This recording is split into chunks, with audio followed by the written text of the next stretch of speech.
안녕하세요. 영광교회 성도 여러분, 백인범 목사입니다. 오늘은 세계 교회에서 걷기 5번째 시간을 들어가도록 하겠습니다. 저희가 지난 4강에서는 기독교를 공인한 콘스탄티누스 황제로부터 시작을 하였습니다. 근데 오늘도 이 콘스탄티누스 황제로부터 시작을 하겠습니다. 콘스탄티누스 황제는 기독교를 공인한 것 외에 또 다른 업적으로 유명한 것이 있는데, 그것은 바로 천년 로마 제국의 수도를 로마에서 비잔티움으로 옮긴 것입니다. 이것은 지금의 이스탄불, 터키의 이스탄불 지역입니다. 이것은 동양과 서양이 만나는 곳이었고 바다도 끼고 있고 상업이 발달하여서 문화가 번성하였습니다. 또 흑해 너머의 이민족들과 페르시아의 공격에 신속하게 대응할 수 있는 전략적인 요충지이기도 했습니다. 그래서 콘스탄티누스는 수도를 이곳에 이전하고서 그곳에 자기의 이름을 따서 콘스탄티노플이라고 불렀습니다. 그런데 막상 수도가 행정구역만 옮긴다라고 해서 쉽게 옮겨지진 않습니다. 그래서 로마는 기존의 수도였던 로마와 콘스탄티노플 두 개의 수도가 함께 번성을 하였습니다. 그리고 이 콘스탄티노플에서 가장 유명한 것이 바로 이 성 소피아 성당입니다. 소피아는 지혜라는 뜻인데 하나님의 지혜로서 성자 하나님을 의미하는 것입니다. 또 이 건물은 건축학적으로도 매우 뛰어난 건물입니다.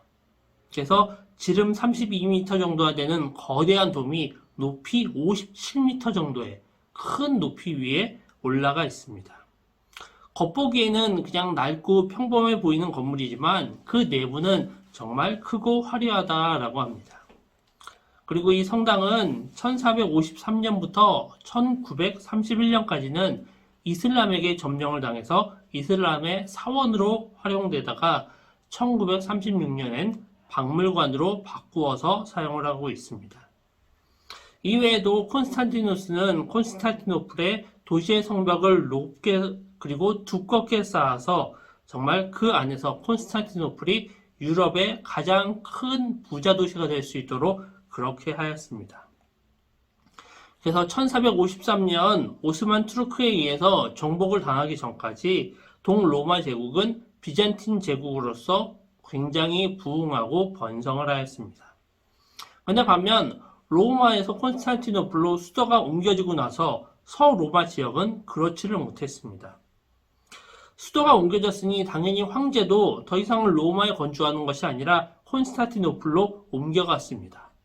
그러자 로마에서는 가장 높은 사람이 이제는 황제가 없으니까 로마 교회의 주교가 가장 높은 사람이 됐습니다. 그런데 이 로마 지역은 끊임없이 이방 민족들로부터 침입을 받았습니다. 그 가운데 가장 위협적이었던 것이 바로 훈족이었습니다. 425년 훈족이 로마에 쳐들어왔습니다. 그 당시 로마는 훈족은 주변을 다 짓밟고 있었고 굉장히 잔인한 이방 민족으로 알려져 있었습니다. 그래도 그 당시에 서로 인접 국가까지 전쟁을 할 땐 서로 피부색도 같고 똑같은 인종이다라는 것을 알았는데 동양에서 온 훈족은 정말 외모적으로도 그들과 너무나도 달랐고 그들과 싸우는 스타일도 달랐기 때문에 공포의 대상이 될 수밖에 없었습니다. 그래서 로마 시민들은 훈족이 쳐들어온다라는 것에 굉장한 두려움을 느꼈었고 막상 그 훈족의 침입을 막아낼 만한 지도자는 없는 상황이었습니다. 이런 상황에서 훈족을 막아내겠다고 나선 사람이 바로 교황 레오 1세였습니다. 또 교황 레오 1세는 똑같이 전쟁으로 그들과 맞서 싸우겠다라는 것이 아니라 훈족의 지도자인 아탈리아를 만나서 대화로談판을 짓겠다라고 하였습니다. 그래서 그는 정말 비무장으로 아탈리아를 만나서 당신이 로마를 친다면 하나님이 당신을 벌할 것이다 라고 하였고 지금 로마 내에는 전염병이 발병하였다라고 이야기를 합니다. 그래서 실제로 아탈리아는 로마 침략을 포기하고 물러납니다. 이것을 보면서 로마 시민들은 레오 1세를 정말 가장 뛰어난 지도자로 추앙하면서 교회의 가장 높은 사람으로 인식을 했습니다. 그러면서 그때부터 그를 교황으로 부르기 시작하였습니다. 근데 여러분, 우리가 성경을 보면 성경 내에서는 교회 내에 어떠한 계급도 나오지를 않습니다. 일반적으로 로마 천주교를 저희가 카톨릭 교회다라고 부르는데 여기서 이 카톨릭이라는 것은 보편적이다, 공적이다라는 의미입니다. 그래서 이것은 이 땅에 있는 모든 교회를 의미하는 것입니다. 근데 언제부턴가 이곳에 로마라는 지역 이름이 붙어서 로마 카톨릭으로 불리게 되었습니다. 이것은 뭔가가 맞지 않는 요소가 있습니다. 어쩌면 모든 지역을 뜻하는 카톨릭 교회라는 것이 로마라는 특정 지역이 그 이름 앞에 붙는다는 것이 맞지 않습니다. 근데 이것은 로마 교회가 단순히 한 도시 로마의 교회가 아니라 교회를 대표하는 교회라는 의미를 가지기 때문에 그렇습니다. 이것은 로마 교회가 다른 교회들보다 더 위에 있다, 우위에 있다, 더 뛰어난 장자교회다라는 의미입니다. 이것은 교회 안에 직분이 생기면서 그 직분에도 구별이 생겨서 높은 직분과 낮은 직분이 있고 그것이 교회까지 와서 교회에도 더 높은 교회, 더 뛰어난 교회, 장자교회가 있다라는 개념이 생기게 된 것입니다.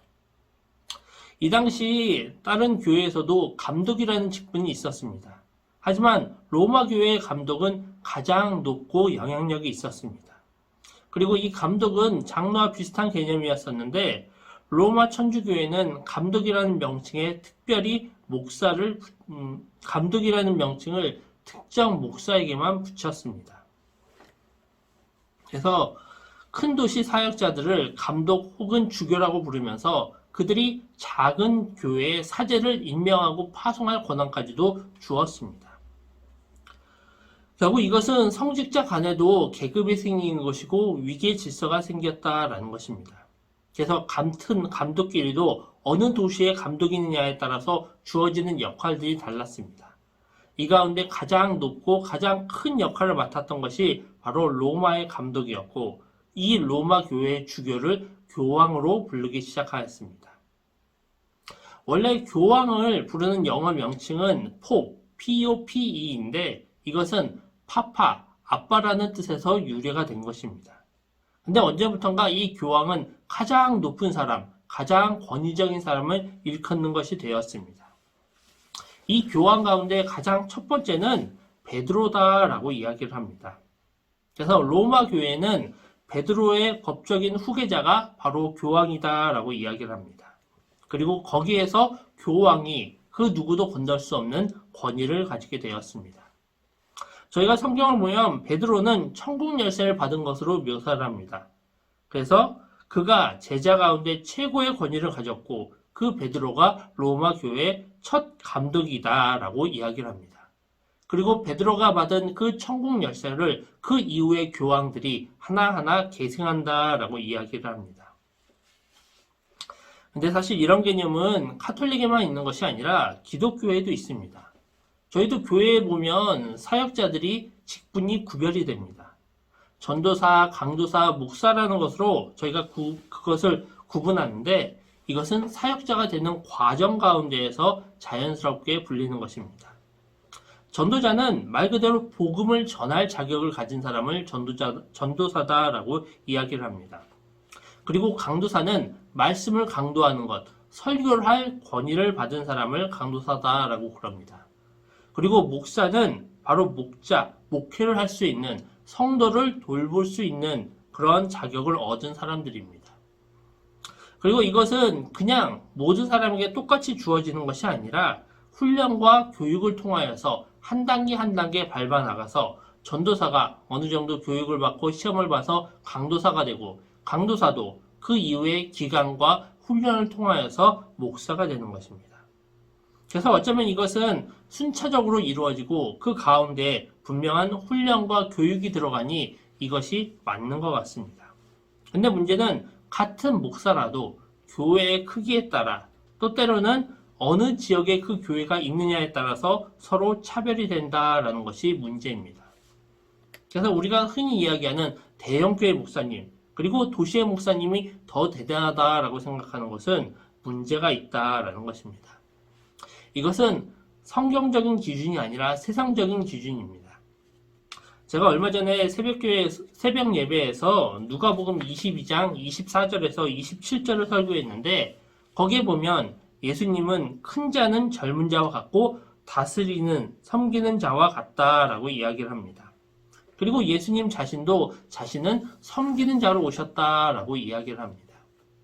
그래서 예수님은 이렇게 세상 사람들처럼 가장 높은 자, 큰 자를 원하시는 것이 아니라 바로 섬기는 자가 가장 큰 자다라고 이야기를 하셨습니다. 저희도 이 예수님의 가르침을 따라서 어떠한 것이 가장 좋은 것인지를 바르게 구별할 수 있기를 원합니다. 다시 역사 이야기로 돌아가서 로마의 수도가 콘스탄티노플로 바뀌고 나서 서로마는 점차 쇠퇴해 갔습니다. 그러다 476년 게르만 민족에 의해서 서로마 제국은 멸망을 당했습니다. 이 게르만 민족의 후예가 바로 지금의 독일인들입니다. 이들은 이전부터 로마에 거하면서 로마인들과 함께 살았습니다. 그러다가 나라가 연약할 때 반란을 일으키고 로마 제국을 무너뜨렸습니다. 이후에 로마 제국은 여러 민족이 번갈아 침입을 하면서 다스렸습니다. 그런데 이 서로마 제국이 망하였어도 로마 교회는 멸망당하지 않았습니다. 오히려 게르만 민족이 기독교를 받아들이면서 교회의 영향력은 더욱더 커지게 되었습니다. 그리고 교회의 영향력이 더 커지다 보니 교황의 권위도 점점 더 올라갔습니다. 그러다 보니 나중에는 교회가 국가를 능가하는 바로 교황이 황제보다도 더 높아지는 권위까지 가지게 되었습니다.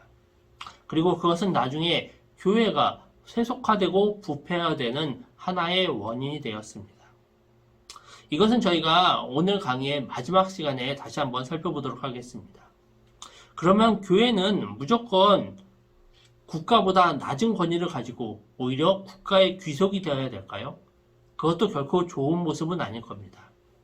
공교롭게도 서로마의 반대가 되는 콘스탄티노플을 중심으로 한 동로마 제국, 비잔티움 제국이 바로 이러했습니다. 콘스탄티노플 교회의 대주교가 동로마 제국의 황제에게 머리를 숙이기도 했었고 국가의 교회가 종속이 되었습니다. 그래서 황제는 하나님의 대리자 역할을 하였습니다. 이것은 동방교회의 신조에 따른 것인데 신은 하늘나라의 군립을 하고 교회는 지상에서 신의 정신을 대표하는 것입니다. 또한 황제는 신으로부터 세속적인 권력을 부여받아 이 땅을 다스린다라는 것입니다. 결국 황제의 권력은 신으로부터 부여받은 신성한 것이고 교회를 통제할 권리를 가진다라고까지 이야기를 합니다. 이것을 황제 교황주의다라고 이야기를 합니다. 그리고 이러한 전통은 서로마 교회관의 독특한 교회관을 만들었고 그것이 지금 일컬어지는 동방정교회입니다.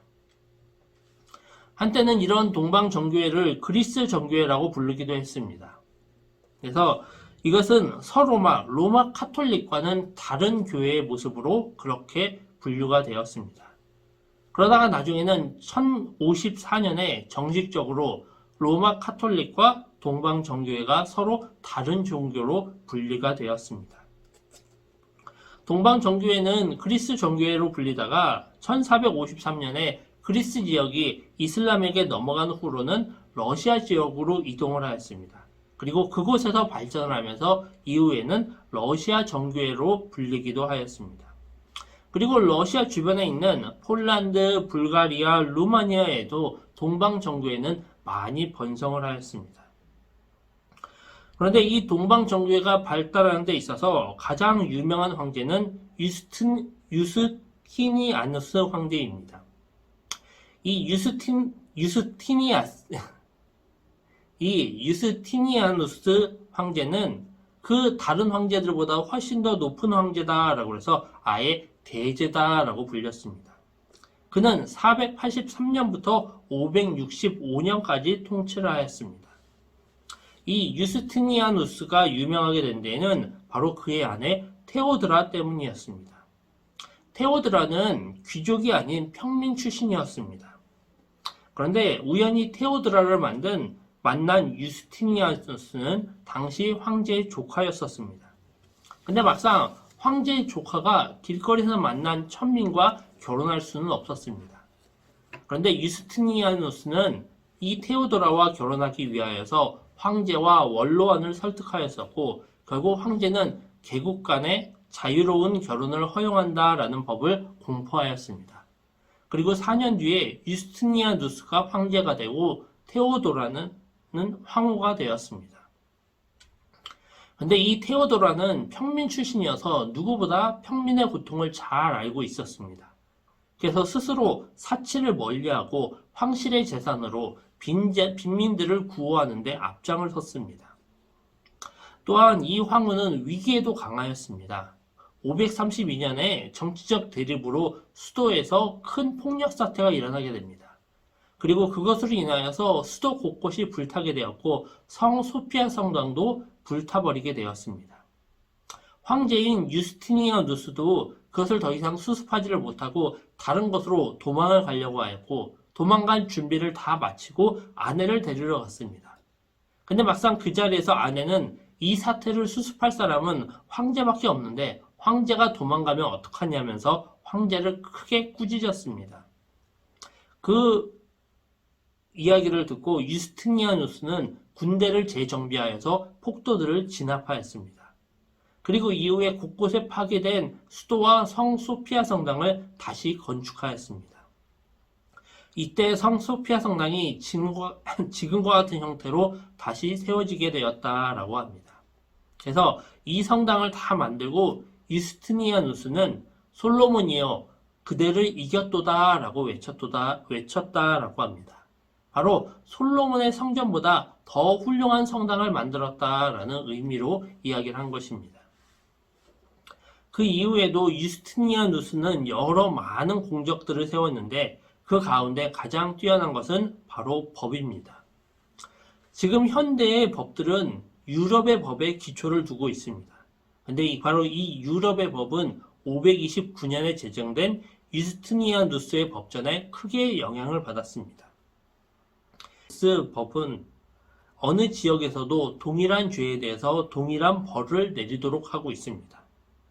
또한 그 당시에는 그냥 관습으로만 정해지는 것들이 문자화되어서 성문법이 되도록 하였습니다. 또한 재판관이 자기의 임의대로 판결을 내리는 것이 아니라 그 판결도 법전을 따라서 판결을 내리도록 하였습니다. 그리고 또한 법에 반대가 되는 조례들을 왕이나 제후들이 자기 마음대로 선포하지 못하도록 하였습니다. 또한 유스티니아누스의 법은 기독교 정신을 많이 반영하였습니다. 그래서 개인의 소유보다 공동의 소유에 대한 개념들을 넣었었고 또한 개인의 자유, 심지어 노예의 자유에 대해서도 많이 보장을 하였습니다.